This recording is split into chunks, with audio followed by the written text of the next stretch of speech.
पहचानना हो, कुछ जीवन के राज समझने हो तो ध्यान पर जोर देना, ज्ञान से बचना।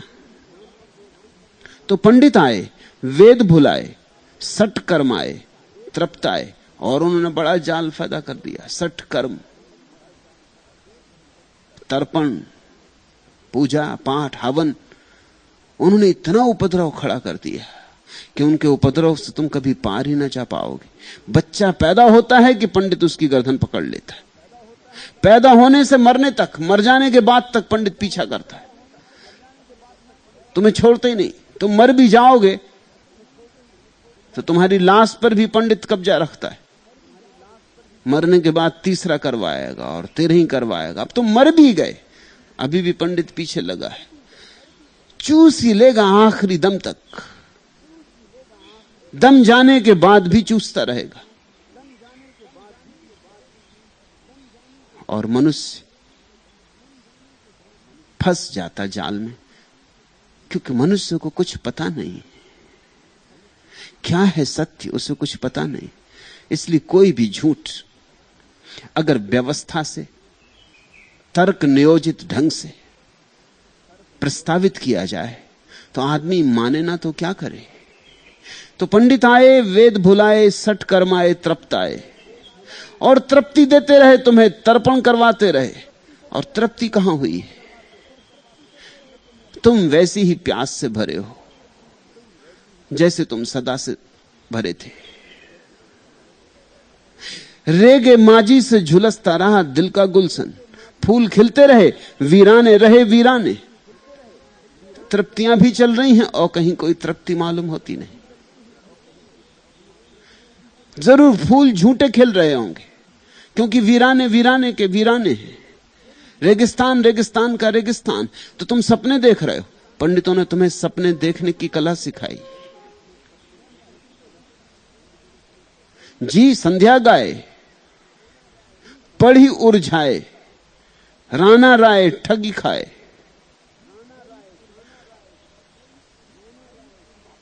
बड़ा आयोजन किया है पंडितों ने। संध्या गाए, भजन करते, पूजन करते, प्रार्थना करते, अर्चन करते, और सब झूठ, सब ओंठ पर, कंठ तक भी नहीं। हृदय की तो बात ही मत उठाओ। पंडितों को पूजा करते देखा है, यज्ञ करते, बड़े यज्ञ करते, करोड़ों रुपए फुकवाते रहते, और इनके हृदय में कहीं कोई पूजा का भाव नहीं, न कोई अर्चना है। इनकी आंखों में कहीं कोई दिया जलता दिखाई नहीं पड़ता आरती का, न इनके जीवन में कोई गंध दिखाई पड़ती। मंदिरों में धूप दीप जलाओ, लेकिन जब तक तुम्हारे मन के मंदिर में धूप दीप नहीं जलेंगे क्या होगा? अग्नि में फेंकते रहो घी।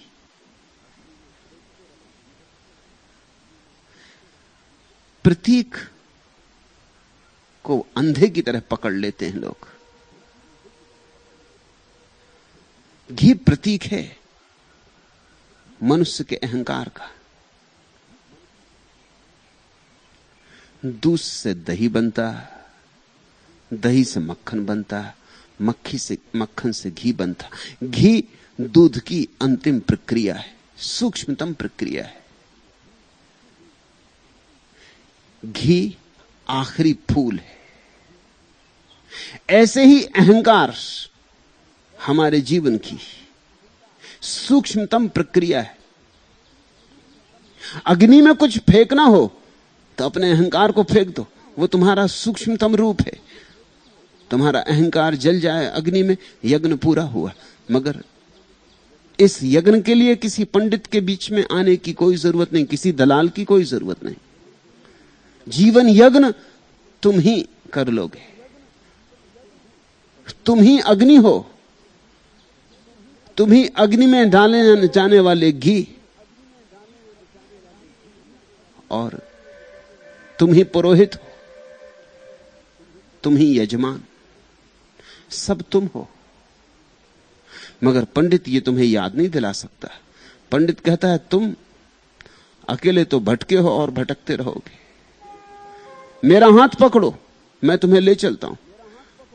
और तुम कभी यह भी नहीं देखते इस पंडित की आंख में झांक कर कि इसे क्या मिला है। कभी तुम इसके हृदय में टटोलते भी नहीं, कभी तुम इसके पास सुगंध भी लेने की कोशिश नहीं करते। ये उन्हीं लोभ, उन्हीं माया, उन्हीं मोह, उन्हीं उपद्रवों में घिरा है जिनमें तुम घिरे हो, शायद ज्यादा ही घिरा हो। तुम में और इसमें कुछ भेद भी नहीं मालूम पड़ता, फिर भी तुम इसके चक्कर में पड़ जाते हो, क्योंकि इसने तुम्हारे लोभ को प्रज्वलित कर दिया है और तुम्हारे भय को भी बहुत भड़का दिया है। ये पंडित के हाथ में शस्त्र है। इन दो के आधार पर तुम्हारा शोषण चला है, चल रहा है, और जब तक इन दो से न जागोगे शोषण जारी रहेगा। एक तो तुम्हें भय दिया है बहुत कि अगर तुमने ऐसा ना किया तो नरक में पड़ोगे। अब तुम्हारे पिता चल बसे, अब उनकी तेरही करो। अब तुम्हारे पिता चल बसे, अब 1 वर्ष हो गया, अब बरसी करो। अब जो चल बसे उनके नाम पर वो शोषण कर रहा है, वो तुम्हें डरवाता है अगर बरसी न की तो पिता का ऋण नहीं चुकेगा, सड़ोगे जन्मों जन्मों में। आदमी घबराता है, आदमी वैसा ही घबराया हुआ है, आदमी वैसे ही कमजोर है, उसके पैर वैसे ही कप रहे हैं। और पंडित को एक बात समझ में आ गई कि तुम्हारे पैर कपाने में देर नहीं लगती, जरा में कप जाती। बड़े सूक्ष्म उसने आयोजन कर लिए, तुम्हारे पैर कपा देता। उसने नरक के बड़े बीभत्स चित्र खींचे, लपटे हैं जलती हुई, उनमें फेंके जाओगे, सड़ोगे। इतना खतरा कौन मोल ले? चलो थोड़ा बहुत खर्च होता है, बरसी भी करवा दो, सुरक्षा रहेगी। फिर उसने लोभ भी दिए हैं तुम्हें कि ऐसा करोगे तो स्वर्ग में ऐसे ऐसे लाभ है, ऐसे ऐसे गहरे प्रलोभन दिए। इन दो के बीच में आदमी को कसा है, इन दो चक्की के पाटों के बीच आदमी पीसा जा रहा है। तो पंडित आए, वेद भुलाए, सट कर्माए, तृप्ताए, जी संध्या गाए, पढ़ी उलझाए। और पंडित तुम्हें सुलझाता नहीं, उलझाता है। सुलझाने में उसका लाभ भी नहीं है कुछ, तुम जितने उलझो उतना ही लाभ है। इसलिए तुमने देखा, अगर मुसलमान पंडित है, मौलवी है, तो वो अरबी में बात करता है, अरबी ग्रंथों के उल्लेख करता है जो तुम्हारी समझ में नहीं आते। हिंदू है तो वो संस्कृत के उल्लेख करता है। उन वचनों का अर्थ अगर किया जाए तो शायद तुम्हें वो वचन उल्लेख करने जैसे भी ना लगे। अगर वो ईसाई है तो हिब्रू और अरमैक उद्धृत करता है। भाषाएं तुम्हारी समझ में नहीं आनी चाहिए, क्योंकि सवाल उलझाने का है, सुलझाने का नहीं। अगर तुम वेद का अनुवाद पढ़ो तो तुम बड़े चौंकोगे, इस वेद में है क्या? 100 में 99% कचरा है, हीरे तो कहीं कहीं है। लेकिन जब संस्कृत में उल्लेख किया जाएगा तो तुम्हारी समझ के बाहर होता है।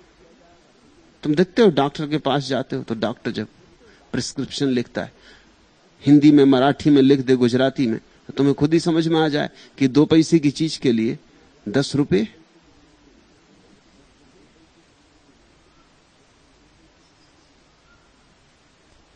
लेकिन लैटिन और ग्रीक शब्दों का प्रयोग किया जाता है। तुम चमत्कृत होते हो कि कोई बड़ी ऊंची दवा चले, प्रिस्क्रिप्शन लेके बड़े प्रसन्न कि लाभ होना ही। फिर देखते हो डॉक्टर इस ढंग से लिखता है कि सिवाय दूसरे डॉक्टर के कोई पढ़ भी ना सके। लिखने की भी कला, क्योंकि लिखा भी इस तरह जाना चाहिए कि तुम्हारी समझ में ना आए, नहीं तो जाके घर में शब्दकोश में देख लो कि है क्या ये मामला। सच तो यह है, डॉक्टर इस तरह लिखता है कि पता नहीं खुद भी समझेगा कि नहीं, दोबारा पढ़ना पड़े कि नहीं।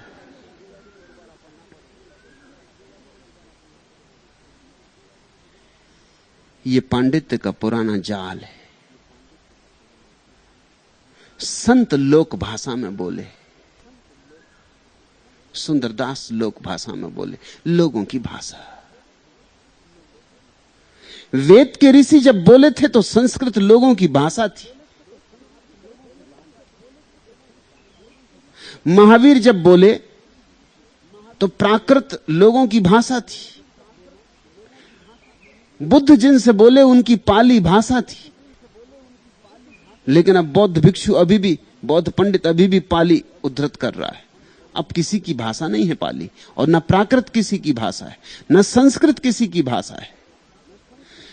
जीसस जब बोले तो अरेमैक भाषा थी लोगों की, इसलिए बोले। संत सदा लोक भाषा में बोले।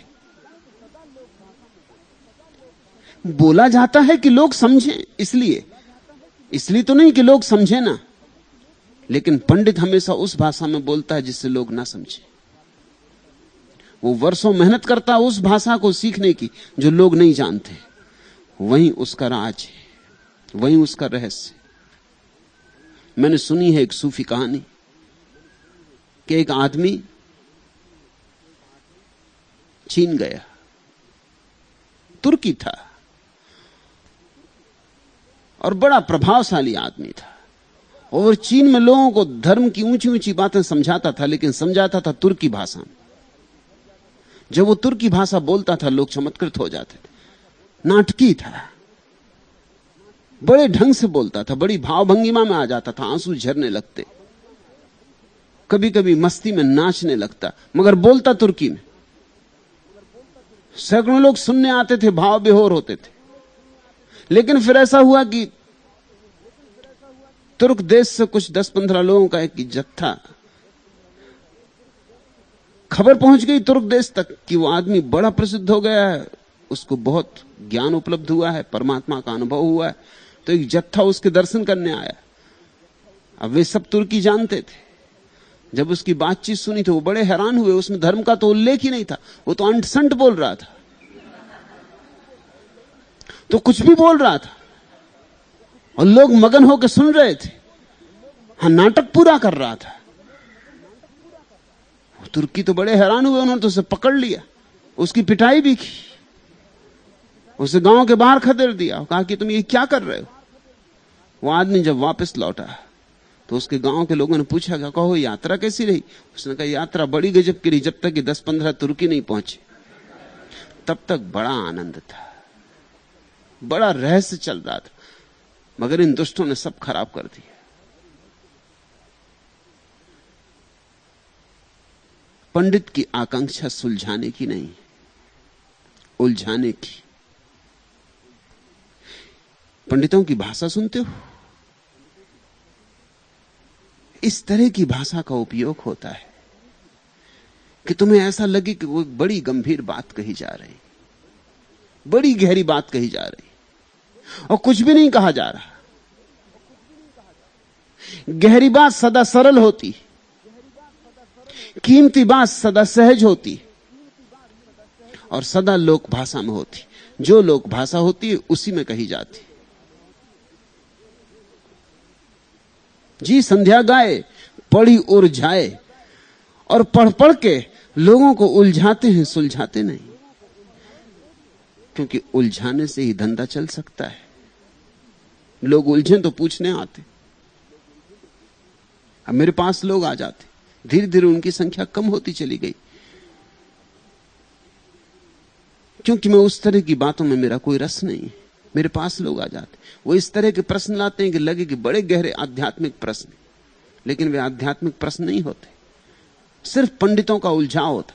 कोई जैन आ जाता है, वो कहता है निगोद के संबंध में कुछ समझाइए। निगोद सुना नाम कभी?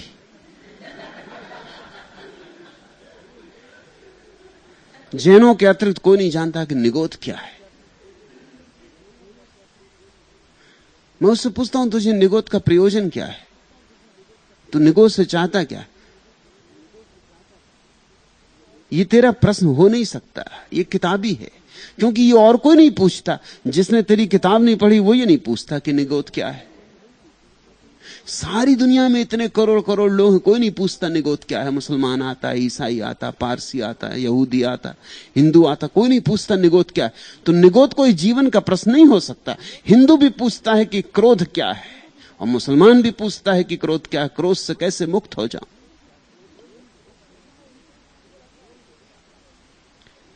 फिर चाहे हिंदुस्तान में रहता हो कोई, चाहे पाकिस्तान में, कुछ फर्क नहीं पड़ता।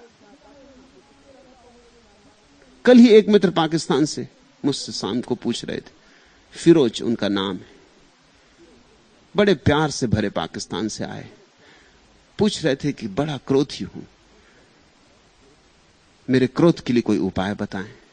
यह प्रश्न वास्तविक प्रश्न है, क्योंकि इसका किसी से कोई लेना देना नहीं। हिंदू भी है, मुसलमान भी क्रोधी, ईसाई भी क्रोधी, जैन भी क्रोधी, बौद्ध भी क्रोधी। निगोद निगोद का क्या संबंध?